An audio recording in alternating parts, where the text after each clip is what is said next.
Oi, meus amores, estou aqui mais uma vez para falar com vocês sobre a palavra do Senhor, né? Agora, nos nossos estudos, né? Espero que você esteja tão empolgada quanto eu e que seja bênção esses estudos na sua vida, tá bom? Muito obrigada por estar aqui no canal. Já se inscreve, ativa a notificação para você não perder nenhuma aula, tá bom? Então vamos lá. A primeira aula de hoje, eu gosto de começar sempre pelo começo de tudo, né? Pra gente poder entender, a gente tem que começar do começo. Não adianta nem pro meio, nem pro fim, que você não vai entender. Tá bom? Então vamos no começo. Vou falar sobre a Bíblia, inspiração e profecia, tá? Pra gente começar, eu gostaria que você pegasse um caderno e o principal, a sua Bíblia, e uma caneta. Caneta de várias cores, ou uma cor você escolhe, tá bom? Vamos lá, o texto de hoje, vamos abrir a Bíblia, tá em João, capítulo 17, eu vou ler apenas o versículo 17, tá bom? Deixa eu achar, aqui, achei. Santifica-os na verdade, a tua palavra é a verdade. Deixa eu dar uma grifadinha aqui, esse daqui eu tinha esquecido de grifar. Então vamos lá.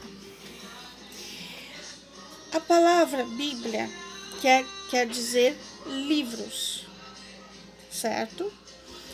Recebeu este nome apenas o conjunto dos 66 livros, ou seja, a Bíblia inteira, tá?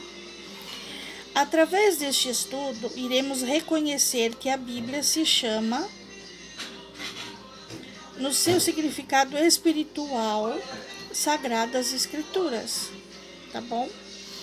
Essas escrituras subdivide-se em Lei de Moisés, Profeta, Salmos e o Novo Testamento.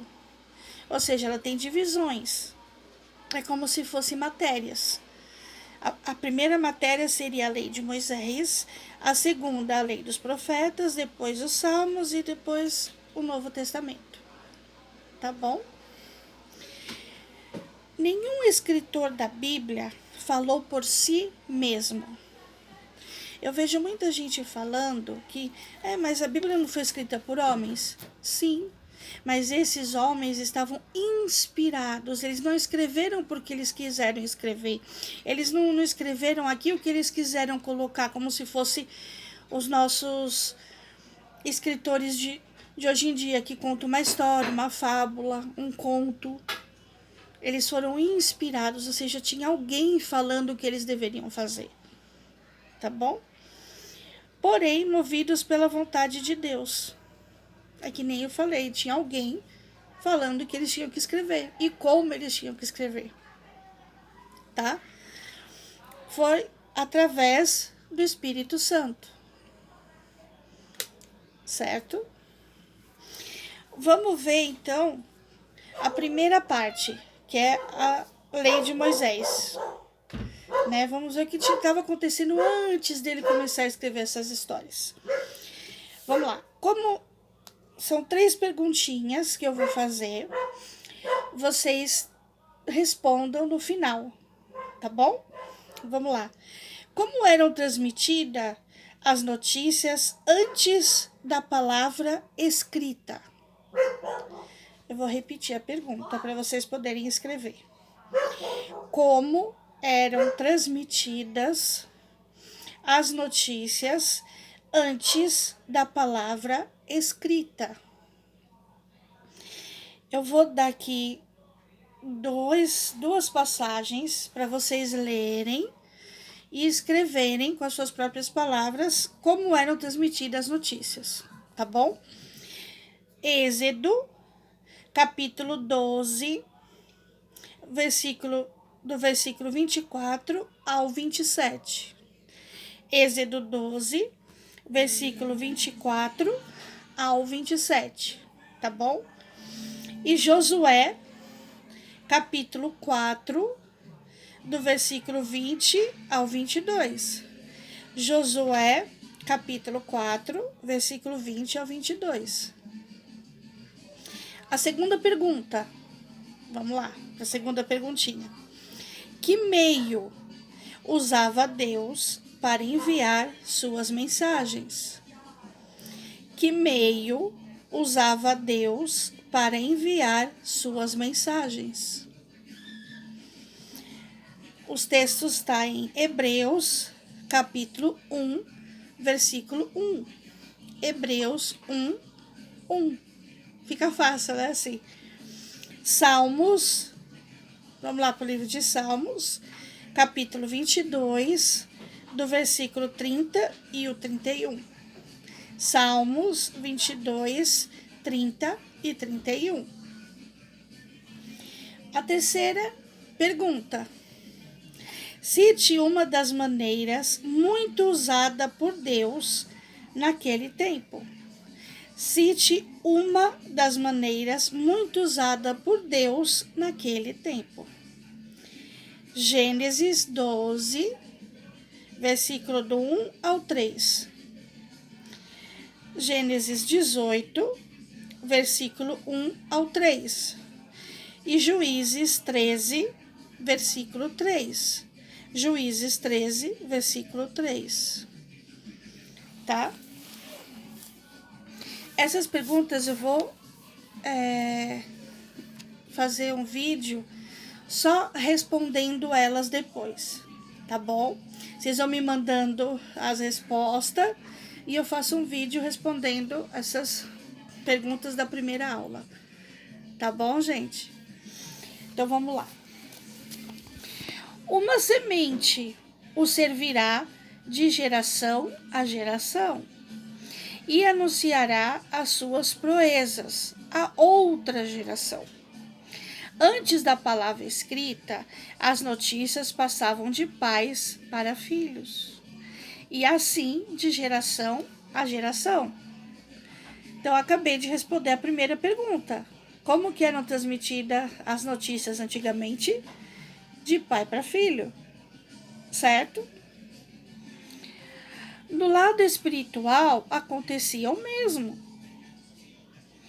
Como podia Enoque invocar o nome do Senhor se não tivesse ouvido algo do seu pai?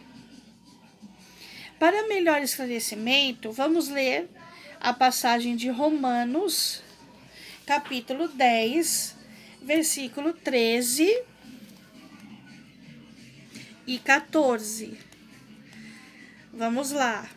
Gente, eu gosto de passear mesmo pela Bíblia, tá? Não fica bravo não, porque aqui comigo vocês vão passear, vão aprender a manusear a Bíblia, certo? Então, vamos lá, capítulo 10, versículo 13 e o 14. Vamos ler. Porque todo aquele que invocar o nome do Senhor será salvo. Como, pois, invocarão aquele em quem não creram? E como crerão naquele de quem nada ouviram? E como ouvirão, se não houver quem pregue? Né? Então, vamos fazer a nossa parte? Vamos lá. Como poderia Noé oferecer a Deus o sacrifício exigido após o dilúvio, se não tivesse aprendido com seus antepassados? Então, aquele pregoeiro da justiça sabia da vontade de Deus, por notícias, e como bom servo do Altíssimo, continuou transmitindo as boas novas. Ou seja, ele não guardou o que ele aprendeu só para ele. Ele passou para os seus filhos, e os filhos passaram para os filhos dos filhos, e por aí vai. Por isso que hoje a gente sabe o certo e o errado, porque o nosso pai nos ensinou. E para o nosso pai nos ensinar, ele teve que aprender do seu pai, que aprendeu do seu pai, que aprendeu do seu pai. Né? É isso, né? Pois da descendência de Noé, em seu filho Sem, nasceu Abraão. É aquele cara que é chamado amigo de Deus, ele mesmo. O homem que foi chamado amigo de Deus. Interessante isso, né? Agora vamos para a segunda fase de perguntas. Então, essas três primeiras aqui, a gente já respondeu, certo? Que meio usava Deus para enviar as mensagens? Ele enviava pelos profetas e usava os pais também. E uma das maneiras que ele usava eram os pais, eram os profetas, ele ia falando, nós iam transmitindo, né? Acho que eu nem preciso fazer mais o vídeo, que a gente já está respondendo junto as perguntas, tá bom? Se ficar alguma dúvida, pode colocar aí nos comentários, professora, eu não entendi isso. Eu vou e respondo para você, tá bom? Não se preocupa que todo mundo vai entender, que a gente está indo bem devagar, bem no comecinho mesmo, para a gente poder captar as coisas, tá bom? Então vamos lá para a segunda fase, que é a fase das revelações. Deus também se revela, né? Então vamos ver isso? Vamos lá. São 4 perguntinhas.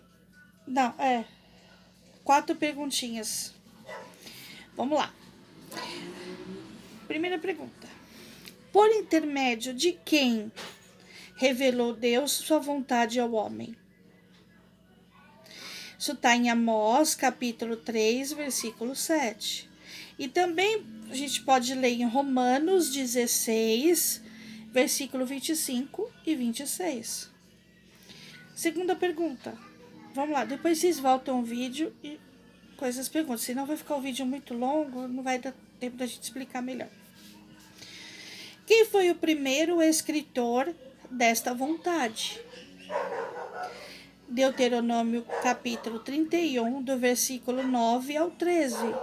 E também no livro de Lucas, capítulo 24, versículo 44. Terceira pergunta. Vamos lá. Vocês estão conseguindo acompanhar, né? Beleza. Como eram considerados os homens que recebiam as revelações?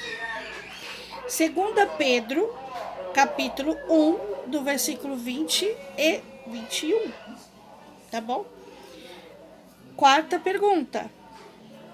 Ajuntando os 66 livros, ou seja, a lei, os profetas, salmos e o Novo Testamento, como que eles devem ser considerados? Está lá em Isaías, capítulo 34, versículo 16. E também em 2 Timóteo, capítulo 3, versículo 16. Tá? Agora vamos fazer a introduçãozinha, né? O primeiro escritor da Bíblia foi Moisés. E o último foi João.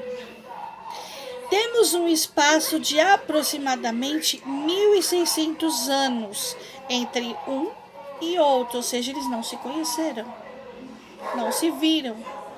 Todos os escritores da Bíblia têm isso em comum. Ninguém se conheceu. E eles eram de costumes, culturas, trabalhos completamente diferentes um do outro. A gente vai ver isso mais adiante. Vocês vão entender melhor. São mais ou menos 40 os autores da Bíblia. Todos de culturas diferentes, aqui é o que nem eu falei. Viveram em lugares de costumes diversos, eram de variadas profissões. E, no entanto, a Bíblia é uniforme, ou seja, ela tem começo, meio e fim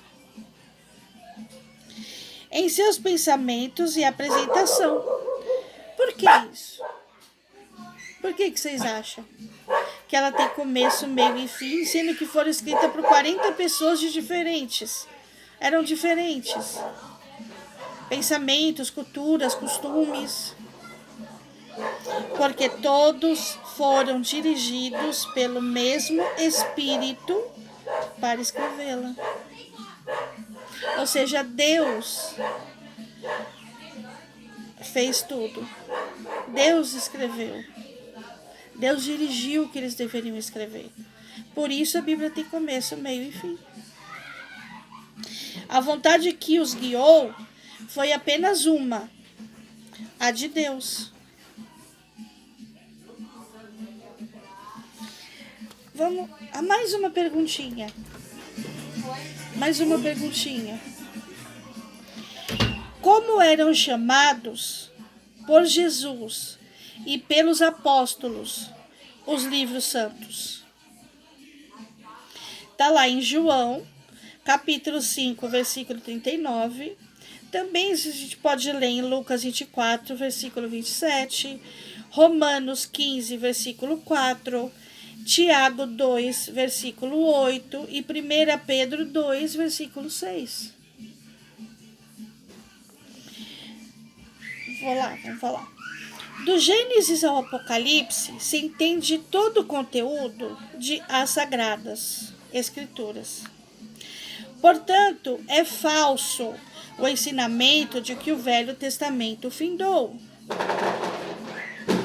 Eu já ouvi pessoas dizerem que não leem o Velho Testamento porque é velho. Leem só o Novo porque foi Cristo que veio no Novo. Gente, não façam isso. Nem falem essa besteira. Ah, professora, por que é besteira? Porque é besteira. Lá no Jardim do Éden, quando a mulher pecou, quando o homem e a mulher pecaram, Deus já falou de Jesus Cristo. Jesus Cristo estava no começo da criação. Jesus Cristo estava junto. Então, como que eu posso dizer que Cristo não estava no Velho Testamento? Ai. Não façam essa besteira. Sigam o Velho e o Novo, a Bíblia inteira é um guia. Quando a gente vai fazer uma certa receita, você precisa ter a receita. A Bíblia é a nossa receita para ir para o céu. Para termos uma vida santa, uma vida santificada, uma vida separada com Deus. Tá bom? Então, leia do Gênesis ao Apocalipse. Ah, mas eu tenho que ler quantas vezes? Eu li o capítulo. Não entendeu? Lê mais uma vez. Espera um pouquinho, toma uma água, vai no banheiro, volta e lê de novo. Você vai ver que você vai entender. Quando a gente vai estudar, a gente precisa fazer primeiro uma oração. Senhor, abençoa. Senhor, que as pessoas que forem ouvir ou que estão aprendendo, elas entendam, Pai. Foi isso que eu fiz antes de começar a gravar esse vídeo. Eu deveria ter feito com vocês, mas eu vou fazer no final agradecendo. Tá bom? Que hoje aqui tá um pouco meio corrido e eu tô aproveitando a internet. Tá? O testamento, ou pacto, ou ainda aliança, não são os livros de Moisés ou dos profetas. Eles foram escritos em hebraico, escrita na língua do povo de Deus, ou seja, Jesus falava hebraico, tá bom? Os apóstolos usavam a Septuaginta. A Septuaginta é a tradução grega das escrituras hebraicas, ou seja, eles estavam lendo a tradução grega, tá bom? Para pregar o evangelho, porque tinha muito grego europeu que estava ouvindo as histórias de Cristo, que eram gentios, então eles tinham que falar na língua deles, explicar na língua deles, tá bom? Pois não havia ainda o Novo Testamento. A Septuaginta foi uma tradução das escrituras hebraicas para o grego, realizada por 70 sábios. Olha que legal. Desculpa, gente, é que eu tive que fechar a porta. Por 70 sábios judeus, ou seja, 70 pessoas Deus levantou para traduzir. A minha tradução da minha Bíblia, vocês podem querer me perguntar, mas eu já vou responder. É essa aqui, ó. A NVI de Stone Martin. Aqui, ó. Tá? A minha tradução é a NVI. Tá bom? Isso no século 3 antes de Cristo. Então a tradução da Bíblia já vem há muito tempo, né? também chamada de versão dos 70. Olha que legal, né? O Novo Testamento apareceu como hoje o temos. No quarto século, a Bíblia, que é a palavra de Deus inspirada e sua revelação ao homem. Certo? Vamos lá agora falar uma coisinha chamada profecia. Eu vou ensinar para vocês o que é profecia, tá bom? A profecia faz parte das revelações de Deus ao homem, para mostrar-lhe as coisas que estão para acontecer. Ela é produzida pela vontade exclusiva de Deus, pois ele é onisciente, ou seja, ele sabe de tudo, ele sabe o que vai acontecer. Então ele usa o profeta para nos alertar, para nos avisar, certo? A pessoa que Deus usa é apenas um instrumento na ocasião das revelações. Então, quando Deus vai me usar para falar algo para uma pessoa, eu não posso me agradecer por causa disso. Eu estou apenas sendo um instrumento. É como se a gente fosse cozinhar um arroz. Para cozinhar o arroz, você precisa da panela. Então, nesse caso, você é a panela. O arroz é a mensagem que você vai passar para a pessoa. Entendeu? Eu aqui estou sendo nada mais do que um instrumento para te ajudar a entender a Bíblia. Para te ajudar a conhecer a Cristo. Para te ajudar a entender como que nós, cristãos, pensamos e agimos. E de acordo com o que nós pensamos e agimos. Tá bom? O Espírito Santo é o agente divino que transmite essa vontade de Deus, certo? A história do pecado, ou seja, a história do mundo, religiosa, secular ou mesmo política, estão nas profecias. Deixa eu contar uma coisa interessante para vocês. Teve as eleições, né, para o nosso presidente.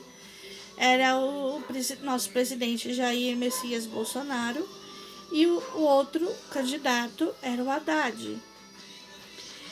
E eu e a minha família, a gente estava meio em dúvida em quem votar, em qual votar, porque a gente acaba meio ficando desgostoso, né? E a gente estava lendo a Bíblia uma vez, abriu a Bíblia assim e começou a ler. Eu devia ter marcado, escrito, mas no dia eu não marquei. A gente acaba bobeando, aconteceu muita coisa e eu acabei bobeando de não marcar. Mas a Bíblia fala que Deus é com Jair e contra Haddad. Lá não fala Jair Bolsonaro, mas fala Jair e contra Haddad. Então, tudo que vai acontecer na política, as novas evoluções, doenças, tudo está na Bíblia. Tudo está escrito aqui, certo? As grandes potências que já existiram e as que vão existir, as mutações que tem havido na história da humanidade, a evolução de tempos da ciência, a degeneração da espécie humana, física e moral. Hoje o certo virou errado, o errado está certo. Isso está escrito aqui, gente. Tudo está perfeitamente vadicionado por Deus através da profecia. O que é vadicionado? É escrito, é falado, proferido. Certo? A cronometragem divina que determina acontecimentos terrestres que aponta a aproximação do fim e, consequentemente, a volta de Jesus, sim, porque ele vai voltar. Certo? Também é encontrada nas páginas inspiradas do livro do Senhor. O que é o livro do Senhor? A Bíblia. Certo? Ele garante que nenhuma coisa faltará, nem falhará, pois tudo saiu dos seus santos lábios. Então a gente não pode tirar e nem colocar nada, certo? Vamos para 3 perguntinhas de o que é profecia, certo? Me responda, depois a gente responde. Como demonstrou Amós ser profecia a revelação de Deus? Vai lá em Amós, capítulo 3, versículo 7. Segunda pergunta. Onde tem origem as mensagens proféticas? Isaías, capítulo 46, versículo 10. Como eram consideradas, a terceira e última pergunta de profecia. Como eram consideradas as pessoas usadas por Deus para a transmissão dessas mensagens? Segunda Reis, capítulo 17, versículo 13. E também Neemias, capítulo 9, versículo 30. Vamos continuar a lição, tá bom? Aí estão, nestes textos, as provas de que a profecia bíblica é oriunda somente de Deus. A Bíblia afirma que a profecia não é produzida por vontade humana, mas sim divina. Ela não surge por acaso na mente, mas é a operação do Espírito Santo. Só nisso daqui a gente já conseguiu responder essas 3 perguntas, né? Certo? Só que tudo na vida tem um valor, né? Nós temos um valor. Vamos falar sobre o valor da profecia? Vamos entender o que é esse valor da profecia? Vamos lá. Primeira pergunta sobre esse valor, antes da gente entrar nessa questão, tá bom? Que importância deu Salomão para a profecia? Isso está em Provérbios 29, capítulo 18. Salomão, hein? Segunda pergunta. Como interpretou Paulo o valor da profecia para a igreja? 1 Coríntios, capítulo 14, versículo 3, 5 e 24. Terceira e última pergunta. Aqui comparou Pedro a profecia. 2 Pedro, capítulo 1, versículo 19. Vamos entrar agora com a introdução, né? Que a gente fala introdução, mas vamos entender essa história de valor, certo? O valor da profecia, ela é indiscutível. Como dissemos anteriormente, ela indica o futuro conforme a vontade divina. Ok, até aqui a gente entendeu, né? No livro do profeta Daniel, temos um quadro profético que abrange a história da humanidade até o estabelecimento do reino do Messias. Os capítulos 2 e 7 são os que apresentam a história política dos reinos universais. Lembra que eu falei que essa história de política também está na Bíblia? Certo? Conforme ficou traçado, o mundo tem passado por todas as fases ali determinadas. Nada falhou, pois é a palavra de Deus. Também no livro de Apocalipse, temos um mapa completo dos caminhos da humanidade. Olha que interessante. Para você que não gosta de ler, mas quer saber o futuro, precisa ir cartomante não, minha filha. Lê o livro de Daniel, depois você vai lá em Apocalipse. Você vai saber sua vida todinha. Certo? Tanto no campo religioso, como no campo político. A política de novo aparecendo. Ao lado da profecia está a história da espécie humana. ocupando grossos compêndios, ou seja, grandes histórias, escrito por historiadores neutros, ok? O que quer dizer neutro? Eu não vou falar da minha religião, você não fala da sua, e a gente escreve inspirados por Deus, certo?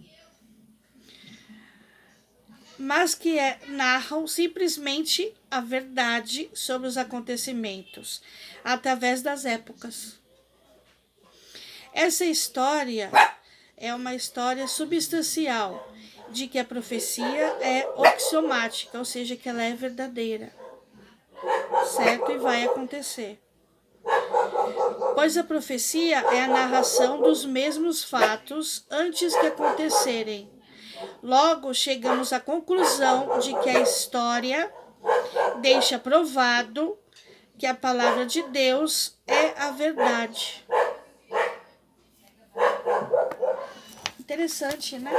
A palavra de Deus é a verdade. Gente, eu vou mostrar para vocês um quadro profético de Cristo e a sua passagem na Terra. Tá bom? Eu queria que vocês vissem. Não sei se vai dar para vocês. Eu acho que não vai dar, mas eu vou tirar uma foto